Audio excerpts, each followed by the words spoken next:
네, 여러분 아마도 요즘이 1년 중에서 우리 국민들이 가장 행복한 때가 아닌가 생각을 합니다. 왜 그래요? 선거 때문에가 아니고 봄꽃 때문에 그렇지 않나 생각합니다. 며칠 전에 비가 와가지고 많은 꽃들이 좀 지긴 했습니다만은, 그러나 전국적으로 그냥 벚꽃이 만발해서 온 국민들이 1년 중에 그 꽃 때문에 가장 행복해하는 시기가 바로 요즘이 아닌가 그런 생각을 합니다. 저도 오랜만에 저희 집사람하고 진해 벚꽃 구경을 좀 다녀왔는데 사람 얼굴은 보지 마시고 우리 집사람은 실물이 더 나은 것 같아요. 서울에 있을 때는 진해는 너무 멀어서 못 가는 데인 줄 알고만 생각했는데 진해가 가깝대요. 보니까 아니, 그렇게 가까운 줄 알았으면 빨리 갈걸. 6년 만에 부산 와서 6년 만에 진해를 갔는데 뭐 진짜 얼마나 여러분 웃기려고 한 건 아닌데 왜 그렇게 웃으시는지. 하여튼 오랜만에 우리 집사람하고 진해 가서 벚꽃 구경을 하고 호떡도 사 먹고 그건 한 20년 만에, 결혼한 지 한 20년 만에 연애하는 시간을 좀 보낸 것 같아요. 좋은 남편 되기가 쉽지는 않더만요. 얼마나 좋아하는지 10년 먹은 채증이 다 사라졌다, 우리 집사는 그런 얘기를 하던데 내년에는 여러분도 좀 다 그렇게 하시길 바랍니다. 자, 그런데 가서 벚꽃 구경을 한참 하고 있다가 그런 생각이 들더라고요. 야, 참 신기하기도 하고 참 놀랍기도 하다. 아니, 어떻게 이 꽃들이 이렇게 자기가 피어야 할 때를 정확히 알고 이렇게 때를 맞춰서 꽃을 피우나 그러잖아요, 여러분. 그죠? 참 신기하지 않아요? 이 꽃들이 매화는 매화대로, 벚꽃은 벚꽃대로, 진달래는 진달래대로 다른 때도 아니고 꼭 요맘때 꽃을 피워야 할 때 이렇게 꽃을 피우나 참 신기하다, 그런 생각이 들더라고요. 혹시 제가 이런 말씀 드리면 여러분 중에서 그런 생각 하시는 분이 있을지 모르겠어요. 아이고, 목사님 뭘 그걸 가지고 그렇게 신기하게 생각합니까? 하나님이 그렇게 피도록 만들었으니 그러지 뭘 그걸 가지고 그렇게. 그걸 제가 몰라서 그렇게 생각한 게 아니고, 여러분 그렇습니다. 우리는 이 봄철의 꽃들을 보면서 제일 먼저는 이렇게 죽은 것 같은 나무에서 이렇게 아름다운 꽃을 피워내시는 우리 하나님의 놀라우신 솜씨, 우리 하나님의 놀라우신 능력을 보게 되죠. 찬양하지 않을 수가 없죠. 자, 그것만이 아니고, 그런데 이번 봄철에는 유독 더 드는 생각이, 어떻게 이렇게 꽃들이 기가 막히게 자기 때를 알고 꽃을 피우나. 꽃들도 이렇게 하나님이 자기를 지으신 때를 알고, 그 하나님의 때를 알고 이렇게 아름답게 꽃을 피우는데, 이 꽃나무보다 훨씬 더 하나님의 형상을 따라 지어진 귀한 우리들은 과연 하나님의 뜻을 따라서 얼마나 꽃을 피우는 삶을 살고 있는가, 그런 생각이 들더라고요. 여러분, 이 봄철에 하나님께서 이 벚꽃을 더 보고 싶어 하실까요? 아니면 저와 여러분의 인생과 인격과 저와 여러분의 사역에 또는 모든 일 가운데 활짝 피운 그런 꽃들을 더 보고 싶어 하실까요? 물어보나 많아져요. 물어보러 많아져요. 사랑하는 여러분, 저와 여러분들도 하나님의 때를 따라서 저와 여러분의 인생과 인격과 모든 사명, 사역, 직분, 우리가 사는 모든 삶의 현장에서 우리 하나님 기뻐하실 만한 그런 꽃들을 활짝 피워내실 수 있게 되기를 주님의 이름으로 축복합니다. 여러분, 그래요. 모든 것은 다 때가 있다 그랬습니다. 전도서 3장, 우리 잘 아는 말씀이죠. 범사에 기한이 있고 천하 만사가 다 때가 있다. 날 때가 있고 죽을 때가 있고 심을 때가 있고 심은 것을 뽑을 때가 있고 꽃이 질 때가 있고 꽃이 필 때가 있다, 그런 거죠. 여러분, 그래서 우리 예수님은, 하나님의 가장 기쁨으로 사셨던 우리 예수님은 언제나 하나님의 때를 따라서 그렇게 사셨던 것을 보게 됩니다. 예수님이 이 땅에 오실 때부터 그냥 오신 게 아니고 하나님의 때를 따라서 오셨다고 성경은 기록하고 있어요. 갈라디아서 말씀을 한번 같이 볼까요? 시작. 때가 참에 하나님이 그 아들을 보내사 여자에게 나게 하시고. 아멘. 예수님이 이 땅에 오실 때도 어떻게 오셨다고요? 때가 차서 하나님의 때를 따라서 오셨다는 거예요. 또 이 땅에 오실 때부터 그랬고, 예수님께서 공생애를 시작하면서 복음을 전하신 것도 그냥 아무 때나 시작한 게 아니고 하나님의 때를 따라서 하셨다고 성경은 기록합니다. 마가복음 1장의 말씀입니다. 시작. 이르시되 때가 찼고 하나님의 나라가 가까이 왔으니 회개하고 복음을 믿으라. 아멘. 때가 찼기 때문에 그때 비로소 주님이 30세의 공생애를 하나님의 때를 따라서 시작을 하셨다는 것입니다. 돌아가실 때도 마찬가지예요. 주님이 그냥 막 이 종교 권력자들의 이 계획에 따라서 그렇게 십자가에서 그냥 그렇게 어느 날 죽으신 게 아니고, 주님께서 십자가를 지시고 돌아가야 하실 때가 언제인지 분명히 아셨어요. 그때가 언제예요? 6월절입니다. 왜요? 주님은 이 세상에서 어떤 정치범의 이 누명을 쓰고 그렇게 억울하게 그렇게 죽으신 게 아니고, 우리의 죄를 용서하시고 우리를 구원하시기 위한 6월절 어린 양으로 돌아가셔야 했기 때문에, 다른 때도 아니고 꼭 시간을 맞추어서, 언제예요? 6월절이라는 시간을 맞추어서 그렇게 예루살렘의 십자가를 지시러 올라가신 것을 볼 수가 있습니다. 물론 주님께서는 예루살렘의 십자가 지시러 올라가실 때 올라가기 싫은 마음도 있으셨어요. 그걸 어디서 볼 수 있어요? 겟세마네 동산에서의 기도를 보면 그렇잖아요. 주님께서 잡혀서 십자가에 달리시기 전날 밤에 주님은 겟세마네 동산에서 하나님 아버지께 기도하셨습니다. 아버지요, 할 수만 있으시거든 이 잔을 내게서 옮겨 주시옵소서. 다른 방법이 있다면 이 십자가 지시고 싶지 않으신 거예요. 왜? 너무나 처절한, 너무나 비참한, 너무나 고통스러운 죽음이었기 때문에 그것을 할 수만 있으면 벗어버리기를 원하셨어요. 그러나 그것이 하나님 아버지 뜻이 아닌 줄 아시고 결국은 6월절 때를 맞춰서 잡히시고 십자가에서 피 흘려 돌아가신 것입니다. 여러분, 영적으로 성숙하다라고 하는 말은 어떤 거냐?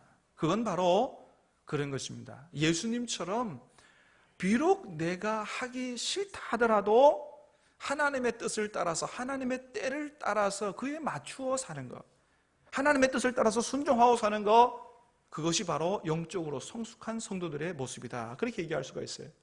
여러분, 우리도 그러잖아요. 애들이 어렸을 때는 뭐 할아버지 수염을 잡아당겨도 뭐 어리니까 그렇다 그러지만은, 그러나 다 커서도 그렇게 하면 어떻게 돼요? 이거 철이 없다고, 철이 덜 들었다고 얘기를 합니다. 그래서 철이 있다 없다는 뭘 가지고 그렇게 얘기를 하는 거냐? 아이가 시간이 지나고 성장함에 따라서 그 나이에 맞는 생각과 행동을 하고 살 때 철이 들었다 이렇게 하고, 이게 이만큼 컸는데도 불구하고 아직도 그런 생각을 못하고 철부지 행동을 하면 뭐라 그래요? 바로 철부지, 철이 없다, 그렇게 얘기하는 거죠. 여러분, 이게 우리 신앙생활에서도 똑같이 적용될 수 있다는 거예요. 우리가 신앙생활을 시작하고 한 해, 두 해, 10년, 20년 지나면서 정말로 하나님께서 오늘 나에게, 오늘 우리에게 무엇을 원하시는지 이 하나님의 때를 따라서 하나님의 뜻을 바로 깨달아 알고 그렇게 순종해 살면 하나님 앞에 그야 말대로 철든 신자요, 영적으로 성숙한 신자가 되지만은, 전혀 그것을 모르고 여전히 내 생각대로 내 마음대로 그렇게 산다 그러면 우리 또한 하나님 앞에서 철부지 신자가 될 수밖에 없다는 생각을 우리가 사실을 좀 기억할 필요가 있다는 거예요. 사랑하는 여러분, 간절히 바라기는 저와 여러분들은 오늘 우리 하나님께서 오늘 우리에게 무엇을 원하시는지 바로 깨달아 알고 그 하나님의 때와 하나님의 뜻을 따라서 사는 영적으로 성숙한 그런 주님의 기쁨 될 수 있게 되기를 다시 한번 주님의 이름으로 축복합니다. 여러분, 그래요. 우리가 정말로 하나님을 잘 섬기고 하나님 앞에 기쁨 되기 위해서는 그렇게 때를 아는 지혜, 하나님의 때를 아는 지혜가 필요하다라고 하는 거예요. 여러분, 그렇다면 생각해 보십시다. 지금 우리 하나님께서 정말 우리에게 원하시는 것, 이때에 우리 하나님께서 우리에게 원하시는 게 어떤 것일까요? 여러분 스스로 한번 이 질문에 답을 해보시길 바랍니다. 하나님께서 오늘 이 시대에 우리 교회에 나에게 원하시는 것은 어떤 것일까? 첫 번째는, 그것은 무엇보다도 우리 지금 바로 하나님 앞에 기도해야 할 때다, 그렇게 생각을 합니다. 왜 그러느냐? 지금이 마지막 때이기 때문에 그렇습니다. 여러분, 베드로전서 4장 7절에는 그렇게 얘기하고 있어요. 같이 읽어봅니다. 시작. 만물의 마지막이 가까이 왔으니 그러므로 너희는 정신을 차리고 근신하여 기도하라. 만물의 마지막 때에는 뭐 해야 할 때라고요? 정신을 차리고 근신하여 기도할 때다. 마지막 때가 가까이 왔으니 기도해야 한다고 얘기하는 거예요. 왜 그래요? 여러분, 성경은 얘기합니다. 이 마지막 때에 우리 대적 마귀가 우는 사자처럼 어떻게든지 택한 자들도 집어삼켜서 그렇게 인생을 망치도록 하기 위해서, 무너뜨리도록 하기 위해서 우는 사자처럼 달려드는 이런 시기가 마지막 때라고 얘기하고 있기 때문에 그렇습니다. 여러분, 그래요. 여러분, 요즘에 얼마나 정말로 마귀가 온갖 수단 방법을 가리지 않고 우리를 죄로 유혹해서 죄짓게 하고 우리의 인생을 망가뜨리려고 얼마나 여러분 지금 날뛰고 있어요. 여러분, 그런 그 영적 긴장감을 가지고 사십니까? 여러분, 얼마나 위험한 시대인지 몰라요. 영적으로는 굉장히 위기란 말이죠. 이럴 때 우리가 정말로 기도하면서 하나님의 전신갑주를 입고 마귀와 영적 전쟁에서 승리하는 삶을 살지 않으면 안 된다고 하는 거예요. 한평 쌓아나온 것도 한 번의 죄로 다 무너질 수 있다는 것을 우리가 기억해야 되는 거예요. 기도하고 능력을 입고 영적 전쟁에서 승리해야 한다. 특별히 이 마지막 때는 말 그대로 마지막 때예요. 주님이 오실 날이 얼마 남지 않은 때다. 여러분, 주님은 도적같이 오신다고 했습니다. 갑자기 오시는 줄로 믿으시길 바랍니다. 준비하라 그랬습니다. 준비하지 않고 갑자기 오시는 주님을 맞으면 잘못하면 큰일 난다는 거예요. 그래서 누가복음 21장에서 주님은 우리에게 그렇게 말씀하셨어요. 다시 한번 말씀을 같이 읽어봅니다. 시작. 너희는 스스로 조심하라. 그렇지 않으면 방탕함과 술 취함과 생활의 염려로 마음이 둔하여지고 뜻밖의 그날이 덫과 같이 너희에게 임하리라. 이 날은 온 지구상에 거하는 모든 사람에게 임하리라. 이러므로 너희는 장차 올 이 모든 일을 능히 피하고 인자 앞에 서도록 항상 기도하며 깨어있으라 하시니라. 아멘. 주님은 마지막 날을 얘기하시면서 덫과 같이 임할 거다, 갑자기 임할 거다. 그러니까 너희는 어떻게 살아야 되느냐? 스스로 조심해야 된다. 방탕함과 술 취함과 생활의 염려로 마음이 둔해져서 전혀 하나님의 뜻대로 살지 못하는 이런 삶을 살아서는 안 된다. 그래서 인자 앞에 능히 서도록 기도하고 깨어 있어야 된다. 여러분, 이 마지막 때에 이 마귀가 자꾸 우리의 영성을 이렇게 영적 분별력을 흐리게 해서 좀 돈이 있는 사람은 그저 방탕하게 그렇게 사는 경우도 많고, 또 돈이 없어서 너무 힘들게 사는 사람은 정말로 절망하고 술에 취하고 생활의 염려로 정말 주님의 뜻대로 순종하고 살기가 어려운 그런 때가 되니까 경제적으로 윤택하든지 그렇지 않든지 간에 마지막 때에 주님 앞에 근신하고 깨어있어 기도함으로 정말로 주님의 뜻대로 사는 것이 무엇인지를 분별하고 주님 맞을 준비를 잘하는 그런 지혜로운 삶을 살아야 된다. 정말로 능히 인자 앞에 서도록 항상 기도하며 깨어있는 삶을 살아야 된다 말씀하고 있습니다. 여러분, 어떻습니까? 오늘 주님께서 재림하여 오신다 그러면 정말로 저 말씀처럼 여러분, 우리 주님 앞에 정말로 기쁨으로 당당하게 서도록 여러분 그렇게 준비가 잘 되어 계십니까? 만일 자신이 없다면 어떻게 해야 돼요? 정말로 기도하고 깨어있는 삶을 살아야 한다는 거예요. 두 번째는 여러분, 우리 자녀들을 위해서 정말로 기도해야 합니다. 여러분 어떠세요? 여러분은 여러분의 자녀, 여러분이 기도하지 않아도 될 만큼 잘 커나가고 있습니까? 어떠세요? 여러분, 주님이 재림하시면 우리에게 맡긴 것 모든 것들을 다 하나하나 계산하신다, 그렇게 말씀하셨어요. 주님이 우리에게 주신 시간들, 물질들, 직분들, 모든 것, 우리에게 맡기신 것에 대해서 다 계산을 하실 거예요.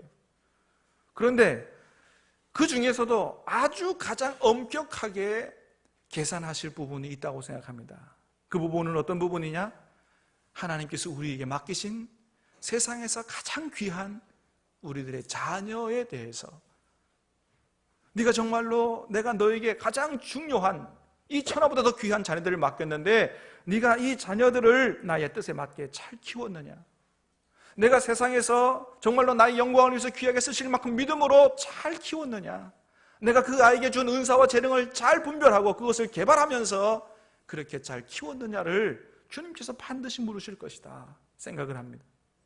여러분, 그래요. 우리가 우리 자녀들을 키울 때 정말로 믿음으로 키워야 될 줄로 믿습니다. 근데 이 믿음으로 키운다는 얘기는 뭐냐 하면 단순히 교회 잘 다니는 아이들로 키운다는 얘기가 아니고 하나님께서 저 사회 속에서 하나님의 영광과 하나님의 나라를 위해서 요셉과 다니엘처럼 세상에서도 하나님이 귀하게 쓰실 만한 그런 믿음의 사람으로, 그런 하나님의 꿈과 비전을 가진 그런 사람으로 정말로 하나님께서 그에게 주신 재능과 능력을 100%, 200% 발휘해서 하나님의 영광을 위해서 그렇게 살아갈 그런 사람으로 키워야 한다는 것을 얘기하는 거예요. 여러분 어때요? 여러분의 자녀들을 그렇게 키우고 계십니까? 여러분, 자녀들을 이미 다 키워보신 우리 부모님들은 너무 잘 알아요. 우리 부모들이 자녀 교육에 박사가 된다 그래도 그 마음대로 자녀들 교육이 잘 안 된다는 것을 우리 부모님들은 너무 잘 알아요. 그래서 어떤 부모님들은 내가 그렇게 노력하고 하는데도 불구하고 이 자녀가 마음대로 안 되니까 모르겠다, 이제는 네 마음대로 해라. 그래서 자녀를 막 방임하고 키우는 그런 부모도 있고, 부모가 제대로 하려고 잘 키워보려면 키워볼수록 빗나가가지고 정말로 자녀에게 실망하고 절망해서 체념하고 그렇게 살아가는 부모들도 없지 않아 있습니다. 여러분, 만일 우리가 그런 모습으로 살아간다면 우리에게 그 귀한 자녀 맡기신 주님께서 어떻게 생각하고 계실까요? 정말로 잘한다 이렇게 하실까요? 사랑하는 여러분, 때로는 우리가 우리 자녀들에게 더 이상 어떻게 해야 할 줄 모를 정말로 답이 없는 그런 때가 있을 수도 있습니다.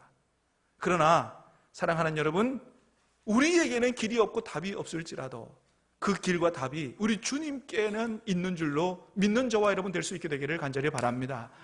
정말로 나는 어떻게 하지 못하지만은 내 자녀를 다시 돌이키고 변화시키고 다시 살리는 길이 우리 주님 앞에 있다라고 분명히 믿고, 여러분 주님 앞에 나와 자녀를 위해서 기도하는, 포기하지 않고 기도하는 저와 여러분 다 될 수 있게 되기를 주님의 이름으로 축복합니다. 부모님들의 기도는 절대로 헛되지 않는 줄로 믿습니다. 여러분, 좋은 예가 어디에 있어요? 우리 기독교 역사 가운데 어거스틴의 어머니, 성 어거스틴의 어머니 모니카의 기도잖아요. 여러분, 이 모니카의 아들 어거스틴이 젊을 때 너무 철부지방탕으로 살았어요. 결혼도 하지 않고 다른 여자 사이에서 아이를 낳고, 어머니가 기독교인인데 기독교를 떠나가서 마니교 이단에 빠져가지고 9년 동안이나 방황하면서 허송세월하면서 그렇게 살았던 적이 있습니다. 여러분, 그 아들 바라보는 어머니의 마음이 어떻겠어요? 이거는 뭐 정말로 이거 찢어지다 못해 이거 썩어 문드러지는 거죠. 자기 아들이 그렇게 살아가는 걸 보면 어떤 부모가 정말로 실망하고 절망하지 않겠어요? 그러나 이 모니카, 이 어머니는 절대 그 아들을 포기하지 않았습니다. 끝까지 하나님 앞에 나와서 아들을 위해서 기도했습니다. 결국 어떻게 됐어요? 하나님께서 그 아들에게 은혜를 베풀어서 진리를 깨닫게 하고 다시 하나님과 어머니 품으로 가정으로 돌아오게 하고 자기의 지난 날을 전부 참회하면서 회개하면서 참회록이라고 하는, 고백록이라고 하는 우리 기독교 고전 아주 중요한 그런 그런 책을 쓰게 되고, 우리 기독교 역사상 잊지 못할, 잊을 수 없는 정말로 기독교의 위대한 신학자가 되도록 그렇게 완전히 변화되는 그런 결과를 가져온 것입니다. 할렐루야. 사랑하는 여러분, 절대 부모님들의 기도는 헛되지 않는 줄로 믿으시기를 바랍니다. 이 믿음 가지고 우리 자녀들을 위해서 여러분 끼어있어 기도함으로 말미암아 하나님께서 우리 자녀들에게도 은혜 주심으로 정말로 하나님께서 기뻐하시고 귀하게 쓰시는 우리 모든 자녀들이 그런 자녀들 될 수 있게 되기를 다시 한번 주님의 이름으로 축복합니다. 세 번째는 나라를 위해서 기도해야 합니다. 여러분 지금 우리나라가 얼마나 중요한 때를 맞이하고 있는지 몰라요. 장로는 기도하신 것처럼 3일 후면 우리나라 미래를 결정하는 총선이 있습니다. 여러분 정말로 기도하시면서 정말로 하나님 영적 분별력을 주십시오. 어떤 사람을 뽑아야 정말로 하나님 기뻐하시는 나라가 되고 정말로 이 나라가 건강하게 이렇게 세워져서 하나님의 뜻을 이루어드릴 수 있을까? 여러분 기도하면서 투표하시기를 바랍니다. 여러분뿐만 아니고 우리는 지금 북한을 위해서 기도해야 돼요. 북한이 지금 어떻게 하고 있어요? 연일 미사일 쏘아대면서 청와대 불바다 만든다, 미국을 불바다 만든다, 이렇게 여러분 위협하고 있습니다. 지난 3월 달에 한 뉴스 매체를 통해서 북한이 동해바다로 이 미사일 쏜 이 발사 훈련한 거, 이게 이제 보도가 됐는데, 김정은 앞에 이 지도가 한 장이 이렇게 있는 사진이 찍혔습니다.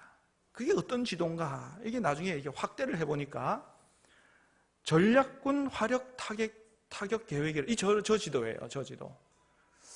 그래서 동해상으로 이 미사일 쏜 거, 그거 말고요, 남한에 저렇게 몇 군데 표시가 돼 있더라는 거죠. 근데 저거를 좀 자세히 보니까 저기 어디냐? 서울, 평택, 계룡, 부산, 동해, 울진입니다. 미사일 쏘는 훈련하면서 저 지도 놓고 우리나라 타겟을 이렇게 한 거죠. 왜 그러냐? 서울은 뭐예요? 수도니까 저기다가 폭탄을 쏘자. 평택은 미군 기지가 있고 계룡은 각군 본부가 모여 있습니다. 또 부산은 뭐예요? 한미연합전력이 부산에 있습니다. 동해는 해군 기지가 있고 그 다음에 핵폭탄 꽝 터뜨려서 울진에 터뜨리면 어떻게 돼요? 원자력 발전소가 터지게 되면 방사능 오염이 되는 거죠. 그래서 북한이 유사시에 어디를 제일 먼저 타격을 하느냐? 거기에 어디가 들어가 있다고요? 우리 부산이 들어가 있다는 거예요, 여러분. 그러니까 여러분, 언제 우리 집 앞마당에 핵폭탄이 떨어질지 모르는 이런 상황 속에 살고 있다는 거예요. 실감이 나세요? 특별히 저 해군기지 본부가 있는 저 동백 어디입니까? 거기 5.6도? 청사포? 네, 청사포에 사는 분들은 끼어있어 기도하시길 바랍니다. 아니 뭐 그럴 것도 없어요. 거기 하나 떨어지면 부산이 난리 나는 거예요. 여러분, 북한이 얼마나 지금 심상치 않은지 몰라요. 그렇잖아요. 김정은의 행태를 보면 그런 생각이 들어요. 이 사람이 정말로 기가 막히게 똑똑한 사람이든지 김정은의 이 계획에 따라서 지금 전 세계가 춤을 춰요. 어떻게 못하는 거예요. 뭐 함부로 그냥 이렇게 할 수도 있지만 또 그렇게 하면 큰 문제가 생기니까 김정은이 어떻게 보면 전 세계를 가지고 노는 거예요. 정말로 그렇게 머리가 비상해서 그렇게 하는 건지, 아니면 정말로 전 세계 국제 정세를 전혀 판단을 못하는 철부지 미친놈이든지 둘 중에 하나예요. 근데 가만히 생각해보면 전자는 아닌 것 같죠? 정말로 똑똑해서 그런 건 아닌 것 같아요. 다시 말하면 뭐예요? 정말로 언제 미친 척하고 에이 막 끝이다 그리고 버튼 누를 줄 모른다는 거예요. 여러분, 얼마든지 그럴 가능성이 있을 수 있잖아요. 여러분, 잠이 잘 오세요? 예. 어떤 믿음으로 그렇게 잘 주무세요? 정말로 기도하고 하나님께서 우리나라를 지켜주신다 이런 믿음으로 잘 주무시는 거죠? 그러시는 줄로 믿습니다. 여러분, 정말로 그래야 돼요. 지금 상황이 지금 보통 심각한 상황이 아닌데 그냥 잘 주무실 때가 아니라니까요. 정말로 아무리 북한이 김정은이 핵폭탄을 만들고 저렇게 미사일 쏘아대고 한다 할지라도 하나님께서 지켜주신다. 우리가 정말 기도하면 하나님께서 이 나라를 지켜주시니까 내가 걱정 없이 잘 수 있다. 이런 믿음으로 우리가 살아야지. 아이 뭐 핵폭탄 끝나면 그래 다 끝나는 거 아니라 내가 끝나는 거다. 이렇게 살아서도 안 되고 또 뭐예요? 정말로 핵폭탄 쏘면 어떡하나 늘 근심 걱정하면서 그렇게 살아서도 안 되는 거죠. 사랑하는 여러분, 북한의 핵 도발을 억제하는 것, 정치도 필요하고 군사력도 필요하지만 그러나 하나님께서 우리나라의 방패가 되어 주셔야 하는 줄로 믿습니다. 하나님께서 막아주셔야 북한도 살고 우리도 살지. 우리가 이것을 굳게 믿고 정말로 나라와 민족을 위해서 기도해야 된다라고 하는 것입니다. 사랑하는 여러분, 하나님께서 막아주시면 우리는 언제라도 하나님의 축복 속에서 안전한 삶을 살게 될 줄로 믿습니다. 성경에 얼마나 그런 예가 많아요. 여러분, 대표적으로 여호사밧 왕 때 모압, 암몬 연합군이 쳐들어왔습니다. 군사적으로는 절대 이길 수 없는 그런 전쟁이었습니다. 그런데 여호사밧 왕이 어떻게 했어요? 온 국민에게 기도해야 된다고 기도를 선포하고 함께 기도했을 때, 찬송과 기도로 나갔을 때 하나님께서 그것을 기뻐 받으시고 하나님이 간섭해 주셔서 결과가 어떻게 됐어요? 자기들끼리 싸우고 자기들끼리 망해서 주저앉는, 그래서 이스라엘이 승리한, 총 한 방 안 쏘고 승리한 그런 결과가 나타난 것을 우리가 성경을 통해서 보게 됩니다. 여러분, 그렇습니다. 그래서 오늘 말씀에서도 주님께서 그렇게 말씀하세요. 우리 고린도후서 6장 2절 말씀을 다시 한번 읽어봅니다. 시작.